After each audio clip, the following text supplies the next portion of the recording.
Hey everybody, been a long time. Just jumped on for a couple of minutes, about 5 minutes. That's all I'm going to be here. Whoever shows up, that's fine. I appreciate it. Been a long time since I've been on here. Man, I had to just regroup, get some things together in my own personal life. You know, been on a few trips. Went to see my kids, man, up in Indiana. Went to see my godmother up in St. Louis, man. It's just been a blessing. You know what I'm saying? So I really appreciate the fact that I'm able to go see them now, you know, after a year plus free. So I just wanted to jump on for a minute and let everybody know that, hey, Carol, how you doing? To let everybody know that, you know, we're going to be on the Reinvention Center in a few minutes. Actually in about 5 minutes. I just jumped on here a minute, man, just to let you know I'm back. You know, so hopefully I can get back on my lives and advocating for people. You know, sometimes you have to, hey, Sarah, how you doing? Sometimes you have to, you know, take a step back and refuel, man, and recharge yourself. Yeah, I'm well. I'm good. Hey, Santa, how you doing? Make sure y'all jump over and join me over there on James' show, our show, the Reinvention Center, in a few minutes. I'm going to be going over there. I just kind of jumped on to give everybody an update on what's going on with me. You know what I mean? So I went out of town. Hey, Carol, you okay? And, you know, my plight. So I'm going to be joining in. Hey, Carrie, what's up? Lisa, how you doing? Get ready to jump over. Lisa, if you can, post a link for me so everybody can see it. I know it's been a minute. You know, you see my hashtag is Free Marcus Board. So Lisa, James, and I, we're going to be really, next month, really pushing for him to bring Marcus home. We're working to get with his family to bring all of us together so we can have a sit down with his family so we can try to get him compassion release. He has a life sentence as a first-time nonviolent drug offender. What's up, Kara? How you doing? The election is coming up, man. We got to decide who we're going to get behind, Kara, so we can let them know, see who we're going to support. Is it going to be Letha or is it going to be Mayor Peterson? So I think that's big. I wanted to really throw my hat in the race, but I don't think my life has the time, space to give my undivided attention to my body right now. So I'm going to wait and see. I'm going to get behind the best candidates. So the only one that reached out to me was Letha. I reached out to the mayor, the current mayor, just to see, because I like to give people an opportunity to say what they're going to represent or what they're going to do. You know, so I just want to, you know, really hope and say that we get behind the best candidate so we don't be a town divided. You know, you know, for those of you who don't know, I'm from Mount Bayou, Mississippi. It's a little small, all-black town in the Mississippi Delta. There's a lot of history there. And our election is coming up. It's going to be on June 8th. So we're trying to get behind, you know, the best candidate. Hey, Lonzo, how you doing? You know, so I just wanted to jump on for a few minutes, man, and tell everybody, you know, that I'm going to be really, really pushing. And I'm going to need everybody's help and support so I can try to bring my friend Marcus home. He's been in since 1998, so it was 23 years. You know, so he's been in 23 years, the same amount of time I served before I got out. And it's just time, you know what I mean? He's still under the 101 drug offense, you know, so, yeah. What's up, Biscuit? Always good to see you, man. You know, it's always good to see a fellow brother who's been in the struggle, you know, so if you get a chance, Lisa, please post that link, you know, or you can go on my page and see the link to the Reinvention Center. Let me see if I can find it right now so I can just see if I can find the link. You know, so we have a show just talking about life after incarceration. And we got a guy that did time with me and James named Eric Sampson. He's actually from South Carolina, but he's in Atlanta right now. And he has hey Joe, how you doing? You know, how's everything going? You know. So, yeah, bring me up to speed on everything that's been going on. I've been MIA for a minute, you know, so had to get my own life together. Everybody know I've become engaged, getting ready to get married, December 4th. You know, so, you know, I've been working on that too. So I want to, you know, be the best father, be the best husband I can be. You know what I mean? and be able to take care of my family and reacclimate myself back to society. You know, so yeah, Jessica and I. Okay. Wow. How much time had he done, Sammy? Yeah. Yeah. How much time had he done?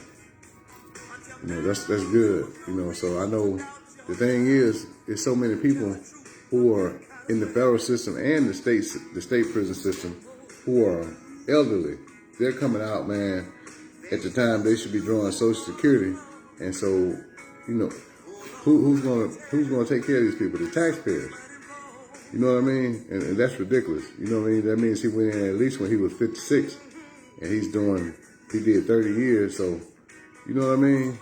It's ridiculous, man, how we're keeping our elderly offenders. Unless they're extremely violent or something like that, there's no reason. There's so many guys who are in prison that have been in prison for more than 20 years that are over 70,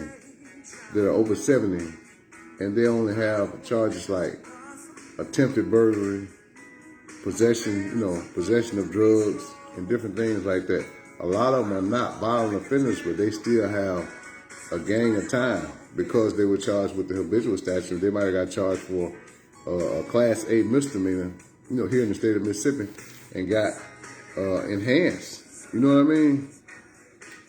Hey, Miss Gloria, how you doing? Long time no hear from. So I just think that it's imperative, man, that we get on Biden, and Kamala Harris, and our state representative, like me in Mississippi and everybody who was in Arkansas, Ohio, and everywhere else. Man, our elderly offenders, man, need somewhere to go. They don't even have any really halfway house space here in the state of Mississippi where people can get out and go home to. So I just think that that's saddening, and that's saddening and sickening. So we have to care for. Yeah, Mississippi is definitely brutal. So I know. I see it. I see it all the time. And I just think some of the laws, we got to get with legislation to change some of the laws. We have a few that's coming out of the pipeline, hopefully in July.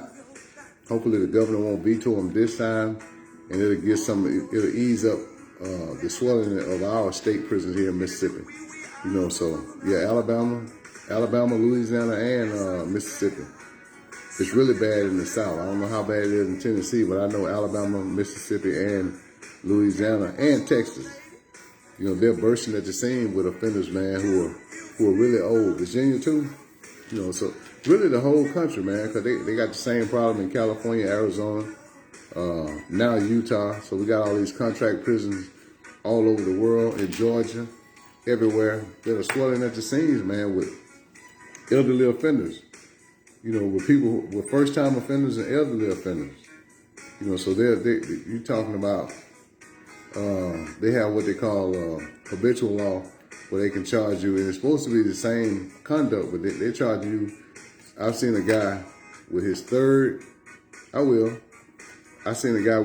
offense for an attempted burglary and got a life sentence. Attempted burglary. He didn't take anything. He didn't steal anything. He got caught in the act, or in the act of committing a burglary. So he didn't actually take anything. But because it was his third offense, he got a life sentence. First time he served like a year. Next time, I think for his felony, he got probation. Third time, he got a life sentence. So he had never really served he didn't have a violent past, and he never really served any time prior to that. Where in some states, I see guys like Illinois, they have 15 and 16 felonies before they even get a substantial amount of time. So I just think it's the South, Alabama, Mississippi, and Louisiana is just biased as to how they're issuing out time. And again, 80% of their population is African American. So I think that's something that we have to address immediately in the coming months, man. In the coming months, so we can change the law. But look, gotta go. Getting ready to go over to the Reinvention Center. Make sure you follow me over. Lisa didn't get a chance to post the link. I think we've started over there, so I'm going to go ahead and jump on over there, man. I really appreciate you guys for coming out. And hopefully I'll see you Tuesday night on a live video, because I really want to talk about and explain Margaret Ward's case so people can get behind, man, all the set off and everything that people are getting from state to state in Mississippi, COVID.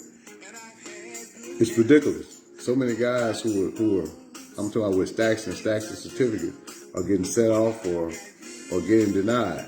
You know what I mean? Like blanket denial. You know, at the age of 13, it's supposed to be against the law. Hey, baby, if you get a chance, post that link for me right before I get over. I'm gonna wait a few minutes so my baby can post the link over to from the James Jones show. So I'm running a little late, so I want to get over and get the show started.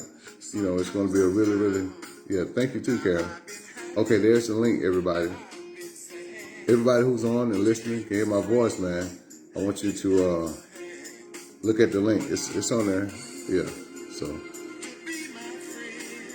yeah, make sure that you jump on, man, and come over and give me a chance to, matter of fact, and learn something about reentry and then how a lot of guys are using their time after prison, men and women, you know, because Lisa, one of our co-hosts, Lisa, she was incarcerated, but James and I, we did time in the Fed together, you know, at a couple of institutions. So, yeah, so please come over, man, to the Reinvention Center.